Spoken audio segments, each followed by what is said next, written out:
Welcome back, everybody. This is your co-host, Jeff Rediger, host of the podcast series Replacing Wall Street with Main Street. And my guest in this series, The Informed Fed, is Bryant.Stone. He co-authored the book, The Informed Fed, and most of you who have joined us before have seen previous chapters. Great book on just the foundation of your benefits as a federal employee or a former Fed. And today we are going to cover Chapter 7, which is the retirement systems explained. As I introduce Brian again, he's been a co-host in this series, as I mentioned, also a guest previously. He's Chief Investment Officer for Top Rank Advisors, investment advisory firm, as well as a network representative of MyFed University. MyFed University is a benefits and financial education firm, headquartered in Raleigh, but servicing federal employees nationwide. So, Brian, welcome back. Jeff, how we doing, man? How's everything? Very good, very good. So this is an important fundamental chapter here.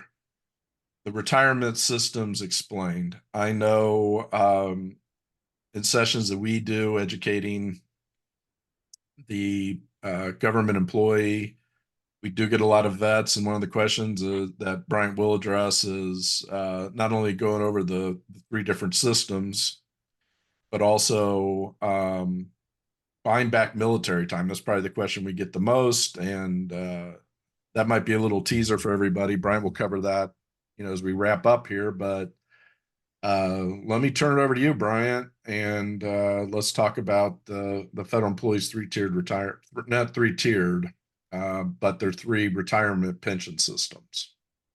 Sure. Well, Jeff, thanks for having me on as usual. I enjoy us hopping on and recording these chapters in the book.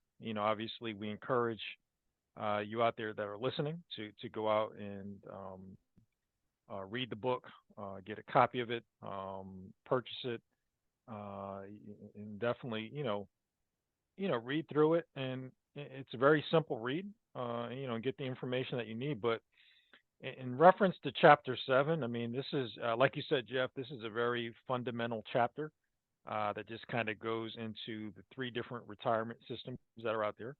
So you have your CSRS, you have your CSRS Offset, and then you have your FERS. Now, for I'd say the overwhelming majority of folks that are on this call and listening to this podcast and probably even reading this book, I would say if I were to fair to guess, Jeff, probably 95% are going to fall in that FERS bucket. So we'll probably talk a little bit more about that. But just kind of starting off with the CSRS, that stands for the Civil Service Retirement System. So this is for people that were hired before January 1st, 1984. Now, with that retirement system, they can retire as early as 55 with 30 years of service if they don't want any reductions to their pension benefits from the government. Now, also with those employees, Jeff, they do not pay into Social Security. So once again, the majority, if not all of them, I mean, I probably speak to maybe one CSRS employee a month, and that's it's kind of dwindled down over time. But it used to be a great system. They did away with that after in 1984, they did away with that. And then they implemented the FERS system. So, with the CSRS, once again, you're going to pay more into your retirement system, up to 7%. You're not eligible for Social Security unless you worked another job prior to the federal government, where you qualified to the 40 quarters needed to qualify for Social Security. But even with that said, there's something called the windfall elimination period that would reduce those Social Security benefits that you may have qualified for if you worked a job prior to federal service and or after. Now, the good thing about the CSRS system is that they can get a maximum of up to 80% of their high three. So that was kind of the main thing with the CSRS is that they're going to get let's say their high three was 100,000, Jeff. They can get a maximum of $80,000 pension for the rest of their life, which is very attractive, which was a very great system. Now, when it comes to the thrift savings plan, they are eligible for that, but they do not get a match. So it was a great system. It put a lot of the onus on the federal government, right? Because they can qualify up to 80% of their high three, which I think, and this is just me, using my own intellect and my own opinion here. So this is not an opinion of my Fed University. Um, this is just my personal opinion. I think that they did away with it just because the pensions they were paying out were so drastic.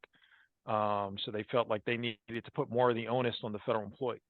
And that's what the FERS system is, the Federal Employee Retirement System. Now there's also like another system that's out there that's kind of convoluted a little bit, Jeff. It's called the CSRS Offset. So these are for employees that were hired in the CSRS system. They qualified and met at least 5 years of service, and then they separated service prior to 1983. And they left for at least 1 year, and then they came back into the federal government. So those are what you call CSRS offset employees. So they're very similar as the CSRS employees. They'll get the same type of benefits as far as the pension goes. Whether it's up to 80%, whether it's whatever that percentage is that they'll get based on their years of service and when they retire. The difference with them is that they are paying into Social Security. And then let's say that they retire prior to 62. Once they hit 62, then Social Security picks up the difference of whatever their pension amount is. So if they're receiving a $6,000 pension from the federal government, and let's say when they hit 62, 2,000 of that came from Social Security, then at 62, the federal government will pay 4,000. The other 2,000 is picked up from Social Security. So it's really no difference to the employee other than instead of being paid by just the federal government, the Social Security is going to come in and pay some of that benefit as well because they are contributing to the part of their check that they get each pay period. A part of that portion does go to Social Security because they are paying into Social Security. So I don't see a ton of those either, Jeff. I mean, we'll still see some of those employees, not a ton, but the biggest portion of employees that we're going to see that are on this call, fall in that FERS system. So it's the Federal Employee Retirement System. And in order to qualify and get your full retirement benefit, you would have met three separate criteria. One criteria is your minimum retirement age, which is based on the year that you're born. So if you're born after 1970, that's 57 years old. And if you're 57 and you have at least 30 years of service, you can retire without any reduction to your pension benefits, or your FERS annuity is the technical name. If you retire, Jeff, with at least age 60 with at least 20 years of service, that's another criteria that you can meet. And then lastly, age 62 with at least 5 years in service.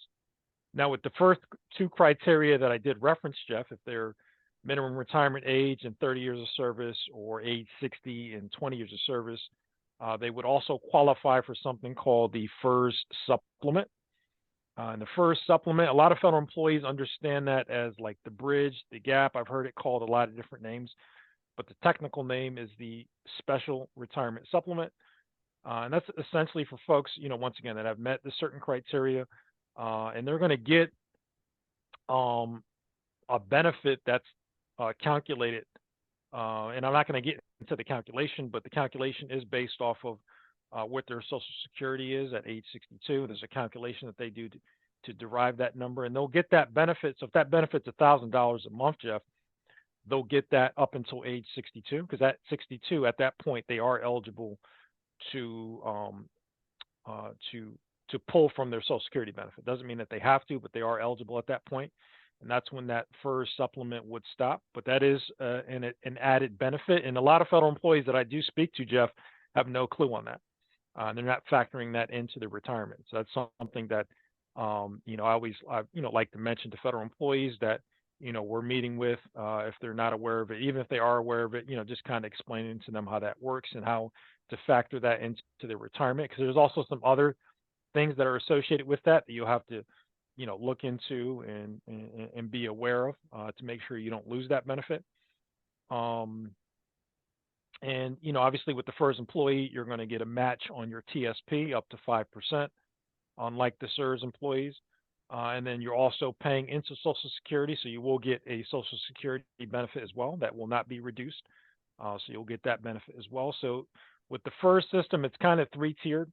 You got the Social Security, you have your TSP, which the onus to manage that is on you. So that's where the onus comes in on that. And then you'll get your FERS annuity. So it's a three-tiered system. And when we walk through doing these complimentary consultations with our clients, and we kind of factor all that information in to see how it factors into their overall financial strategy, right? When to pull Social Security, right?